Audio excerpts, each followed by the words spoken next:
Hello दोस्तों, कैसे हैं आप सभी लोग। उम्मीद करते हैं बहुत अच्छे होंगे और अपनी पढ़ाई बहुत अच्छे से कर रहे होंगे। दोस्तों, आज 28 अगस्त की जो सेकेंड शिफ्ट का एग्ज़ाम हो गया है रेलवे एनटीपीसी का, उसके क्वेश्चंस जो मुझे प्राप्त हो गए हैं, मैं उनको आप लोगों के साथ में डिस्कस करूँगा। ठीक है। उससे पहले मैं बता दूं, अगर आप हमारे चैनल पर नए हैं तो इसको सब्सक्राइब कर लीजिए। ठीक है, चलो देखते हैं आज के कौन से क्वेश्चंस जो हैं वो पूछे गए हैं। देखिए, पहला क्वेश्चन जो पूछा गया है, आनंद मठ पुस्तक के लेखक कौन है। तो आनंद मठ पुस्तक के लेखक हैं बंकिम चंद्र चट्टोपाध्याय। आनंद मठ बंकिम चंद्र चटर्जी का एक उपन्यास था और 1882 में प्रकाशित हुआ था। ठीक है। इसके अतिरिक्त देख लेते हैं, भारत का राष्ट्रीय गीत वंदे भारत वंदे मातरम मूल रूप से इसी उपन्यास में प्रकाशित हुआ था। ठीक है। आनंद मठ सन्यासी फकीर का विद्रोह सबसे अच्छा अनुस्मारक है। इस उपन्यास पर आधारित आनंद मठ एक हिंदी देशभक्ति फिल्म 1952 में प्रदर्शित हुई थी। इस फिल्म का निर्देशन हेमंत गुप्ता ने किया था। देखिए, नेक्स्ट क्वेश्चन जो पूछा गया है, मनरेगा का पूर्ण रूप क्या होता है। तो क्या होता है, महात्मा गांधी राष्ट्रीय ग्रामीण रोजगार गारंटी अधिनियम। ठीक है। इस योजना को एक सामाजिक उपाय के रूप में पेश किया गया था जो कार्य के अधिकार की गारंटी देता है। इस सामाजिक उपाय और श्रम कानून का प्रमुख सिद्धांत यह है कि स्थानीय सरकार को अपने जीवन की गुणवत्ता बढ़ाने के लिए ग्रामीण भारत में कम से कम 100 दिन का मजदूरी रोजगार कानूनी रूप से उपलब्ध कराना होगा। महात्मा गांधी राष्ट्रीय ग्रामीण रोजगार गारंटी अधिनियम मनरेगा 2005 में पारित किया गया था। यह अधिनियम कार्य करने का अधिकार की गारंटी देता है और इसका उद्देश्य ग्रामीण लोगों की आजीविका सुरक्षा को बढ़ाना है। महात्मा गांधी राष्ट्रीय रोजगार गारंटी अधिनियम 2005 को 7 सितंबर 2005 को अधिसूचित किया गया था। देखिए, नेक्स्ट क्वेश्चन जो पूछा गया है, कौन सा मौलिक अधिकार हटा दिया गया है। देखिए, 44वें संविधान संशोधन अधिनियम 1978 द्वारा अनुच्छेद 19(1) और अनुच्छेद 31 के अंतर्गत प्रदत्त संपत्ति के अधिकार का लोप कर दिया गया है। इसे अब संविधान के भाग 12 के अंतर्गत एक अध्याय 4 अंतः स्थापित करके इसमें अनुच्छेद 300 का बना दिया गया। इस प्रकार संपत्ति का अधिकार संवैधानिक अधिकार है तो है, किंतु मौलिक अधिकार नहीं है। ठीक है। देखिए, नेक्स्ट क्वेश्चन जो पूछा गया है, गौतम बुद्ध ने किस आयु में आत्मज्ञान प्राप्त किया था। तो कितने वर्ष की आयु में किया था। ये 35 वर्ष की आयु में किया था। और देखिए, थोड़ा सा अतिरिक्त फैक्ट इसमें देख लेते हैं।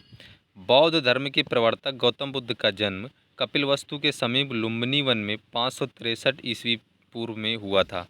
इनके पिता सुदोधन शाक गढ़ के मुखिया थे। इनकी माता महामाया कौली वंशी थी और 35 वर्ष की आयु में उर्वेला मीन्स बोध गया में पड़ता है, में बोधि मीन्स पीपल वृक्ष के नीचे निरंजना नदी के तट पर वैशाख पूर्णिमा के दिन इन्हें ज्ञान प्राप्त हुआ था। इसके पश्चात ये बुद्ध कहलाए। बुद्ध ने अपना सर्वाधिक उपदेश कहाँ दिया था। कौशल देश की राजधानी श्रावस्ती में दिया था। ठीक है, तो ये फैक्ट थोड़े से ध्यान रखिएगा। देखिए, नेक्स्ट क्वेश्चन जो पूछा गया है, ईस्ट इंडिया कंपनी को कब भारतीय विद्रोह का सामना करना पड़ा था। देखिए, ईस्ट इंडिया कंपनी को 1857 के भारतीय विद्रोह का सामना करना पड़ा था, जिसे 1857 का विद्रोह या सिपाही विद्रोह भी कहा जाता है। यह मेरठ में 10 मई 1857 को शुरू हुआ और भारत में ब्रिटिश ईस्ट इंडिया कंपनी के शासन को समाप्त करने का एक बड़ा कारण बना, जिसके बाद 1858 में ब्रिटिश ताज ने भारत का शासन संभाला। भारत में ईस्ट इंडिया कंपनी का शासन 1757 में आरंभ हुआ था और 1857 के भारतीय विद्रोह के बाद 1858 में कंपनी का शासन समाप्त हो गया। भारत सरकार अधिनियम 1858 के द्वारा भारत पर ब्रिटिश सरकार का प्रत्यक्ष नियंत्रण स्थापित हो गया। भारत सरकार अधिनियम 1858 के तहत भारतीय संपत्ति, प्रशासनिक शक्तियों और इसकी सशस्त्र सेना पर ब्रिटिश सरकार का नियंत्रण स्थापित हो गया था। तो ये कुछ अतिरिक्त फैक्ट हैं, इनको भी ध्यान रखिएगा, ठीक है।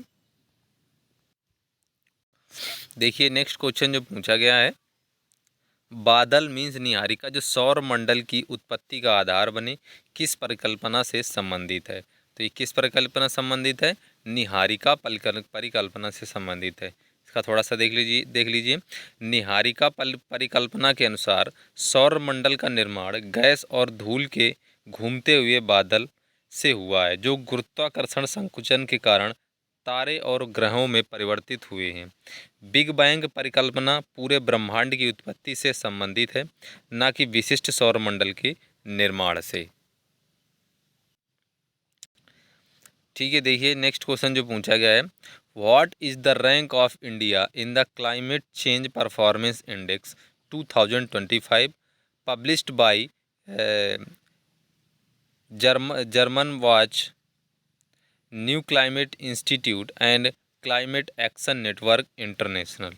तो ये कौन सी रैंक है भारत की, तो इसमें 10th रैंक है, जो कि इसका राइट आंसर हो जाएगा। तो देखिए जो COP28 का दौरान जारी जलवायु परिवर्तन प्रदर्शन सूचकांक 2024 में भारत को 7वां स्थान मिला था, जो एक प्रभावशाली प्रदर्शन था, क्योंकि पहले 3 स्थानों के लिए कोई देश योग्य नहीं था। इसके अलावा 2025 में जो हमारा जलवायु परिवर्तन प्रदर्शन सूचकांक था में भारत ने 10वें स्थान पर है, जिससे यह शीर्ष प्रदर्शन करने वाले देशों में शामिल है। ठीक है, तो आज जो क्वेश्चंस मुझे मिल पाए हैं वो मैंने सारे डिस्कस कर लिए हैं।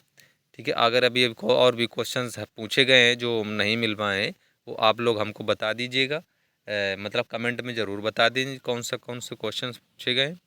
ठीक है, तो अगर ये हमारा सेशन अच्छा लगा हो तो इसको लाइक कर लीजिए, ठीक है, और चैनल को सब्सक्राइब ज़रूर कर लीजिएगा। ओके, धन्यवाद।